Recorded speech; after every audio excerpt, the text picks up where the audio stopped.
Good morning, children. My name is Girija. I am taking social studies for you. As we know that social studies is divided into three parts: history, geography, and civics.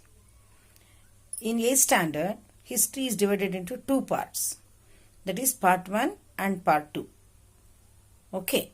In part 1, we have 6 lessons, and in part 2, we have 6 lessons. Today we will start lesson 1 in part 1, how, when and where. Is it clear? Shall we start the lesson? Good morning, children. So today we will start lesson 1, how, when and where. Okay. As soon as we hear the word history, first we will think why we want to learn. Right? Why? How it is possible to remember the dates? And when it was happened, why we should learn all those things? These questions will come to our mind, right?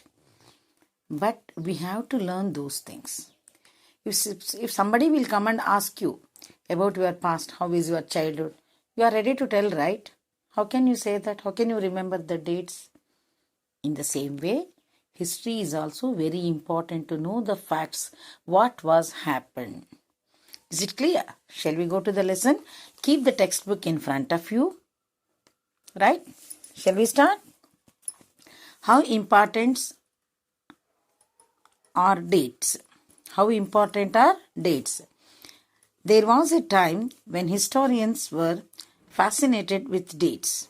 There were heated debates about the dates on which rulers were crowned or battles were fought. In the common sense notion, history was synonymous with dates. You may have heard people say, I find history boring because it is all about memorizing dates. Is such a conception true? Right, what I told you now, same thing they have explained here, right? There was a time the historians were fascinated with, because the historians first they will think about the dates. When was happened? Right, but the particular date is very important for them. That is the reason they were heated with the debates about the dates. So how to calculate everything, they have the records of that. They had a record. According to that only they can write all those things, when was happened, when it the history was there, everything they can write with the records. Is it clear? History is certainly about changes that occur over a time. It is about finding out how things were in the past and how things have changed. As soon as we compare the past with the present, we refer time. And we talk of before and after. That means as soon as the things will come to our mind, the changes. So before we have like this, before we don't have all those facilities, now we have everything. These changes occur over a time, right? How the things were past and how the things have changed, that also we came to know through the history only. As soon as we compare the past, the present refer to time. So we talk about the before and after, how it changes, how much years it took time to change. All these things we are going to learn in the history. Living in the world, we do not always ask historical questions about what we see around us. We take things for granted, as if what we see has always been in the world we inhabit. But most of us have our moments of wonder when we are curious and we ask questions that actually are historical. Watching someone sip a cup of tea at a roadside tea stall, you may wonder, when did people begin to drink tea or coffee? Looking out of the window of a train, you may ask yourself, when were railways built? How did people travel long distance before the age of railways? Reading the newspaper in the morning, you may be very curious to know how people got to hear about the things before newspaper began to be printed. See, what they explain in this paragraph, you already imagine the paragraph, what it is telling, right? What it is explaining there. So always the question will be there with us. Whatever the things will come to me, first we will question that. Why it is not like this? why we do like this? So that question will be there. In the same way, but we are taking it as we should not think that we should not take it as a granted. We should think that how it comes, how much time it takes, right? So if we go through with the questions, definitely we will be a good citizens, because everything we are questioning ourselves. See, simple example, if you are getting very less marks in one test, we must question ourselves why it is less. So we will get the answer for that, right? So question should be there always with us. In the same way, if we questioning ourselves, definitely we will come to our moments are wonder. And understood, really by learning the history, it is very, very curious. If you are reading the history, you will come to know that. And where you are moving, if you have a cup of coffee, what you will do first? You will think about when it started, right? Or cup of tea, when it started. That question has to be in our mind. It has to come to our mind. Then only we can learn something. Understood? So as soon as the tea, we will think.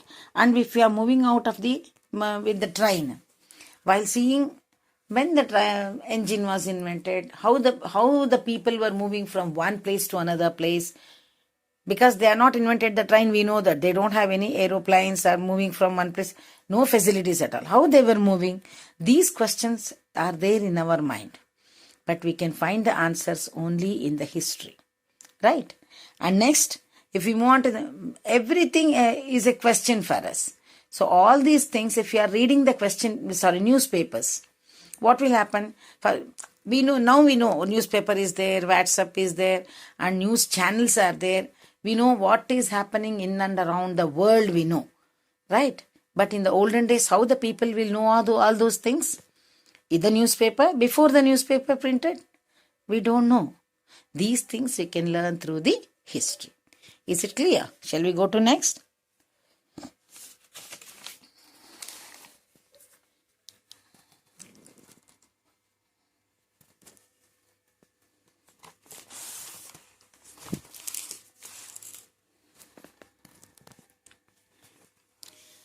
As such, historical questions refer us back of notions of time, but time does not have to be always precisely dated in terms of a particular year or a month.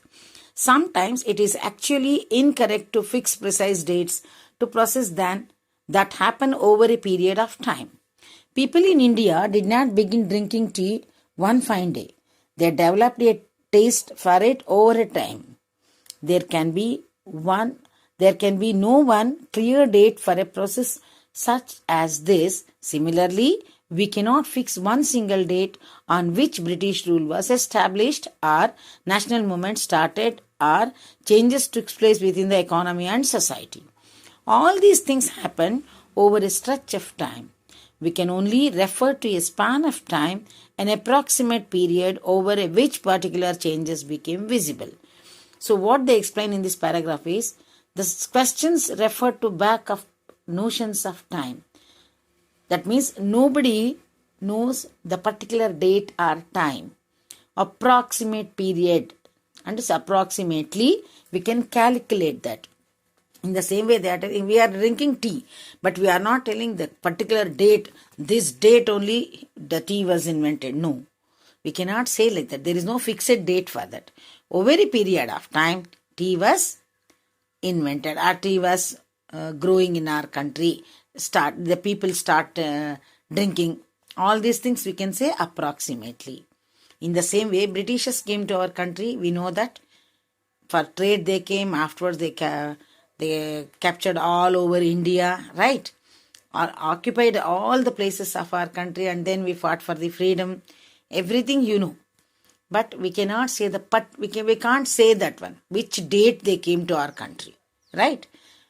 200 years back, now in 199 years back, in 1498 they started investing the sea routes. These things and all we can say, but we cannot say the particular date of that. Is it clear? Shall we go to the next paragraph?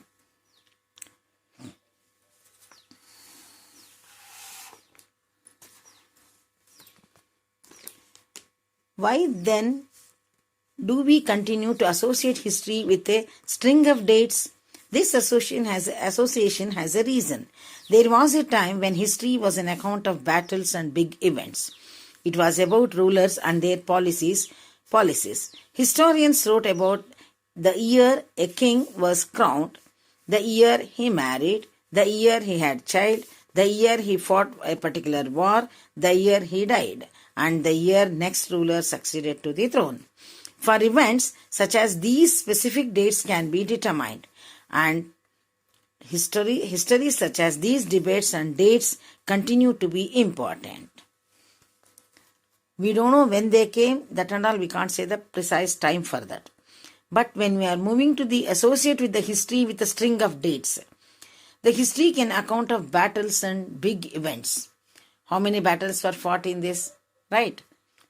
Battle of Plassey, Battle of Buxar, right? These are all the battles were fought in India. But how? When? But we have dates for that. Because it was about the rulers, their policies.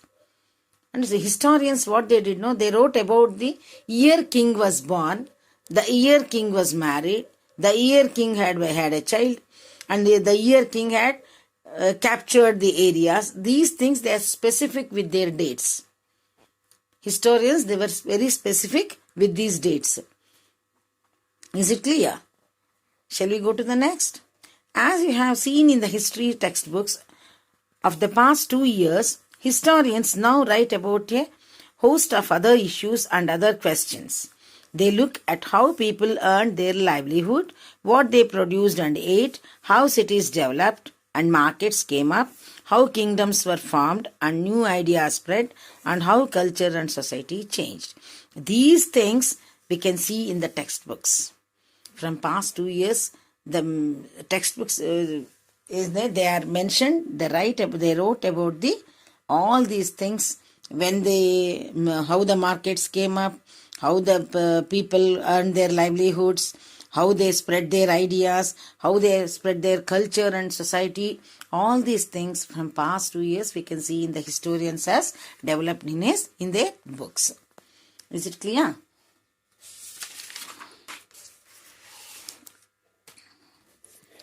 Which dates? By what criteria do we choose a set of dates as important? The dates we select, the dates around which we compose our story of the past, are not important on their own. They became vital because we focus on a particular set of events as important. If our focus of study changes, if we begin to look at a new issues, a new set of dates will appear significant. Consider an example. In the historians written by British historians in India, the rule of each Governor-General was important. These histories began with the rule of first Governor-General Warren Hastings and ended with the last Viceroy Lord Mountbatten. In separate chapters, we read about the deeds of other Hastings, Wellesley, Dalhousie, Canning, Lawrence, Lytton, Ripon, Kerrs, Harding, Irwin. It was a seemingly never-ending succession of governor-generals and viceroys. All these dates in these history books were linked to these personalities, to their activities, policies, achievements. It was as if there was nothing outside their lives that was important for us to know.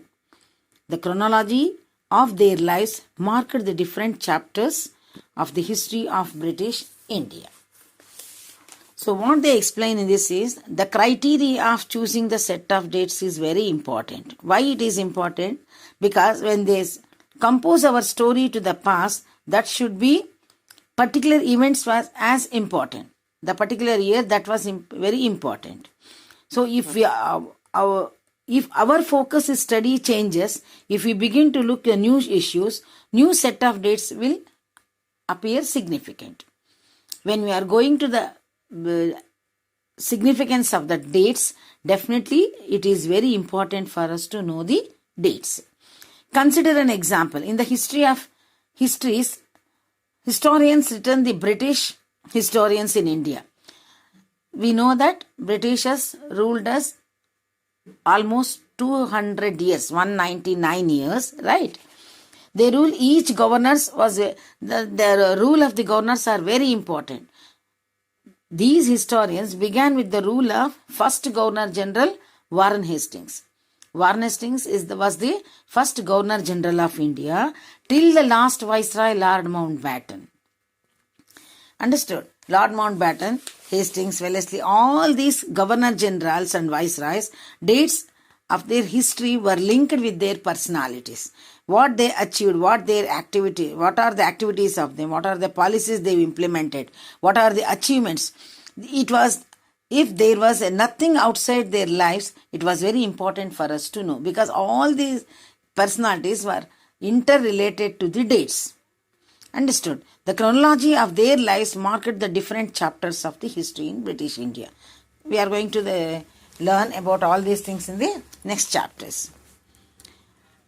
Can we not write about the history of this period in a different way?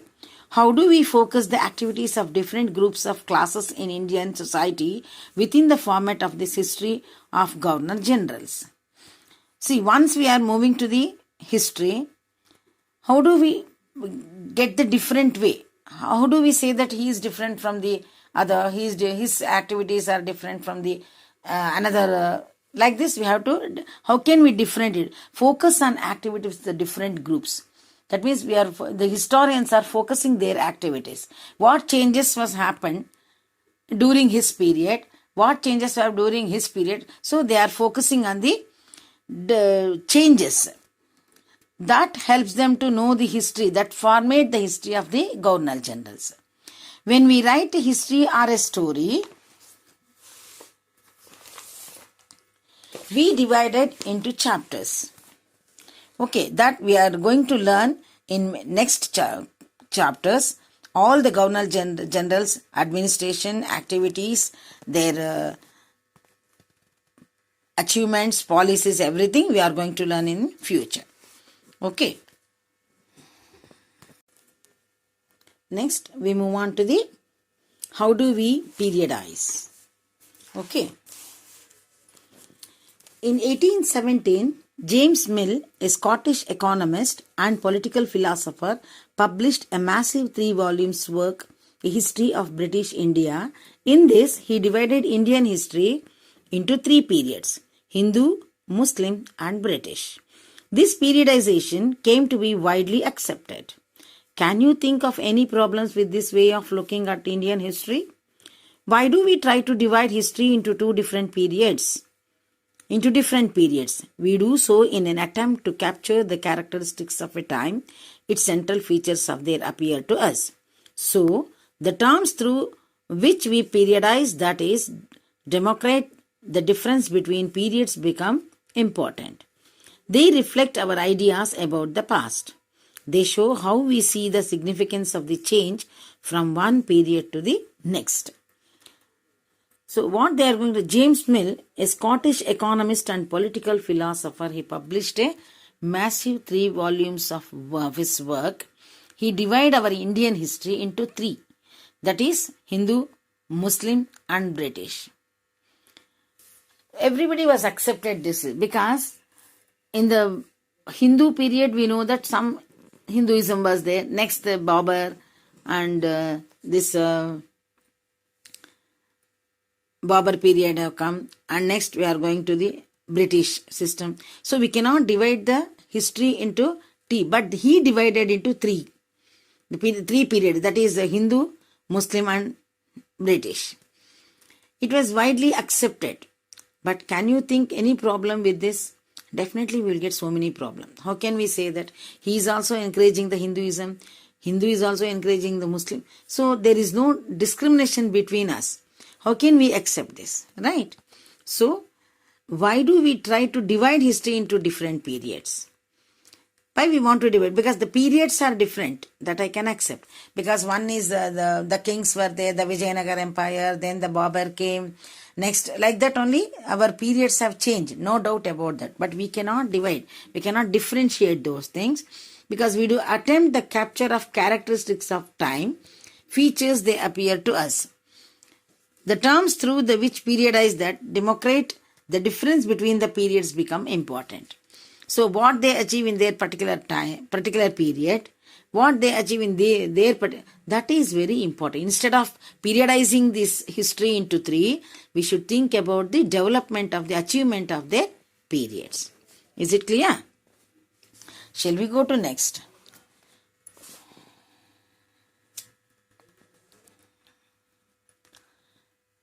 James Mill thought that all Asian societies were at a lower level of civilization than Europe. According to his telling of history, before the British came to India, Hindu and Muslim despots ruled the country. Religious intolerance, caste taboos, and superstitious practices dominated social life. British rule, Mill felt that, could civilize India. To do that, it was necessary to introduce European manners, arts, institutions, and laws in India.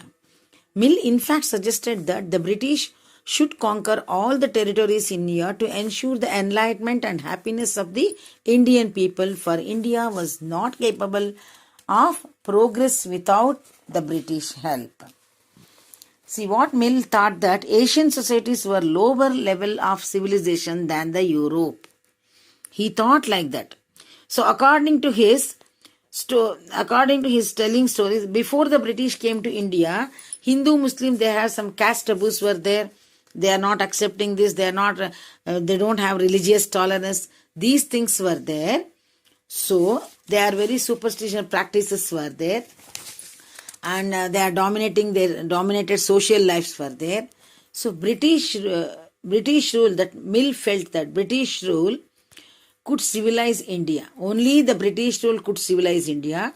To do that, it was necessary to introduce European manners, arts, institutions, and laws in India. But Mill in fact suggested that British should conquer all the territories in India to ensure the enlightenment of and happiness of Indian people.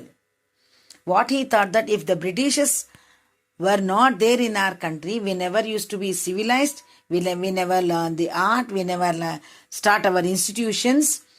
Without the presence of British in our country, India was not capable of progress without British help. Mill thought like that. Are you all agree for this? Okay. In this idea, history British rule represented all his forces to progress civilization. So that we know that what they did, Britishers. Next lessons you are going to learn all those things. Okay. The period before British rule was one of darkness. Can such a conception be accepted today? In any case, can we refer to any period of history as Hindu or Muslim? Do not a variety of faiths exist simultaneously in these periods? Why should we characterize an age only through the religion of the ruler of this time? To do so, it is suggested that the lives and practices of others do not really matter.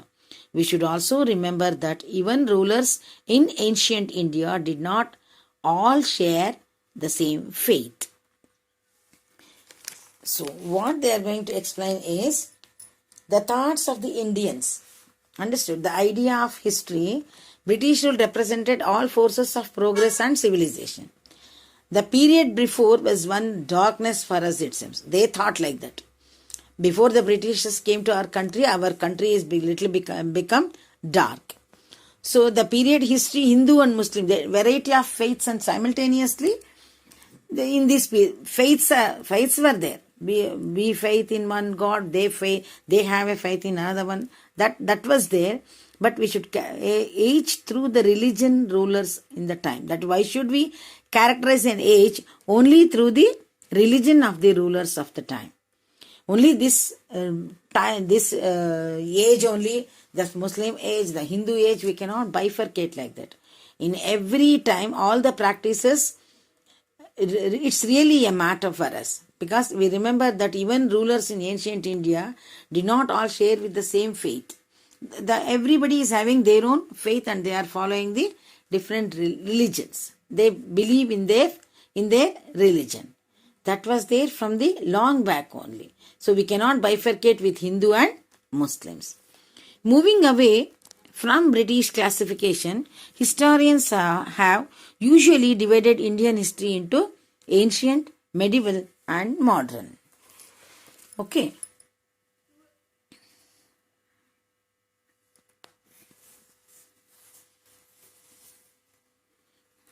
Moving away from British classification, historians have usually divided Indian history into ancient, medieval and modern. This division too has its problems. It is a periodization that is borrowed from the West, where the modern period was associated with the growth of all the forces of modernity. Modernity, science, reason, democracy, liberty and equality. Medieval was a term used to describe a society where these features of modern society did not exist.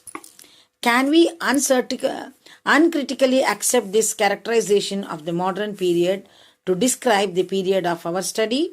As you will see in this book, under British rule, people did not have equally freedom or liberty. Nor was the period one of the economic growth and progress. Many historians therefore refer to this period as colonial. See, British classification historians usually divide into ancient, medieval and modern. This division has its problem because periodization borrowed with the Western, that is modern period, associated with the growth of all the forces of modernity, that is science, reason, whatever it is. So all this, but we don't have a liberty, we don't have any freedom in the British period, right? We don't have any freedom. How can we say that this is very important for us, this period is very helpful for us? We cannot say, because we don't have any freedom to do anything. Nor was the period as economical growth and progress. That was there, but we don't have, as Indians, we don't have any freedom at the time of Britishes. So, this period, next what they did, the historians, this period therefore they are referred to this period as a colonial period, colonial government. So that is called as British's government. They named as colonial. Okay. Tomorrow we will continue this what is colonial from the next class. Okay. Thank you, children.